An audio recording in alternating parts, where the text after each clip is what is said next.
I will be responding to the speech by Kevin Gerardo that claims red light cameras cause more problems than they help to solve. He supports this with two secondary claims. One, that red light cameras cause problems for the drivers, and two, that red light cameras cause problems for the city. I will refute these arguments by pointing out two flaws in each of these arguments to show that red light cameras do not create more problems than help to solve.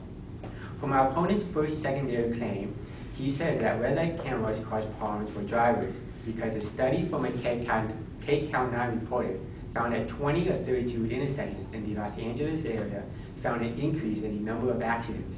Based on this information, my opponent made the generalization that red light cameras must be the cause of these accidents.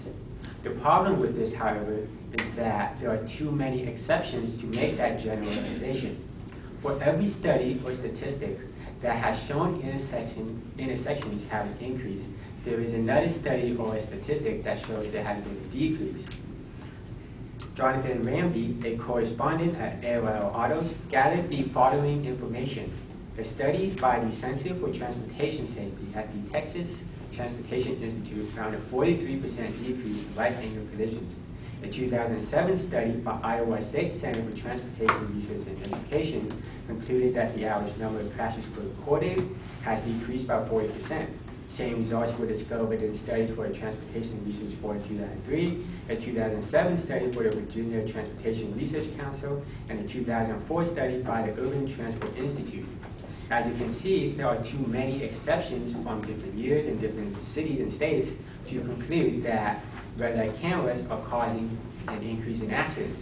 There are so many exceptions that I can switch it around and say that intersections that have an increase in accidents are the exceptions themselves. As to why these intersections have an increase in accidents, it's difficult to link the cause to red light cameras. These cameras do not move around, they do not reflect light, they're not painted in bright colors, they don't make sound. The newer ones are small in size, maybe about the length of my forearm. And although some intersections do have a sign indicating that it is monitored by these lights, for the most part there is no indicator pointing out that these intersections have these cameras. For many drivers, they may not know these cameras exist, and they won't be distracted by them.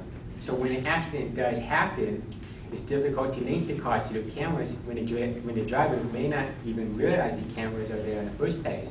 Whether the camera was there or not, the driver would have likely still gotten an accident because the driver's habits and behavior were unaffected by the red light cameras. Therefore, based on this information, my opponent cannot say that red light cameras cause an increase or cause problems for drivers because there are too many exceptions that say otherwise, and it's not guaranteed that there is even a connection. My opponent's secondary claim, he says that red light cameras cause problems for the city because cities cannot keep up the cost of the system. He uses evidence based on an increasing percent of unpaid tickets to make this argument. In 2008, the percent of unpaid tickets was 39%. In 2009, the percent of unpaid tickets increased to 52%. The problem with these numbers is they don't take into account the fact that red light cameras give out a lot more tickets than a police officer would because the cameras are working 24/7 at that intersection. This is important because it affects how many tickets are actually being paid. For example, if at a particular intersection in 2008, 100 tickets were given out and 39% of those were unpaid, that would mean 61 tickets were paid for. If at the same intersection in 2009, 150 tickets were given out and 52% of those were unpaid, that would be 72 tickets paid for. This is still an increase over the previous year.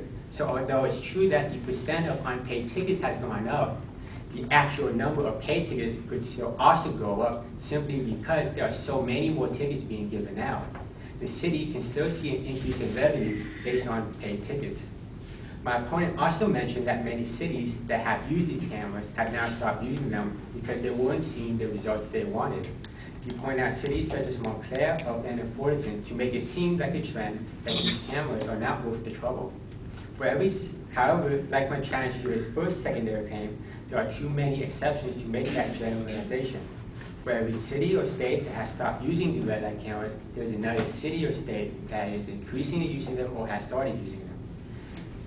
According to the Denver Post, the cities of Denver and Colorado Springs has voted to increase the number of cameras. The New York Times reported that the state wants to increase the use in New York City, Rochester, Buffalo, and counties in Long Island. The Miami Herald reports that areas such as Miami Gardens and Pembroke Pines is also increasing their use. So as you can see, there are too many exceptions to conclude that there is a wave of cities that are stopping the use of cameras. Based on this information, my opponent cannot say that red light cameras are causing problems for the cities, because cities can still make money from these cameras, and there are too many exceptions to say that it is a trend of cities to stop using them. Now that I've shown the flaws in my opponent's secondary claims, I hope to have also shown that red light cameras do not cause more problems than they hope to solve. Thank you.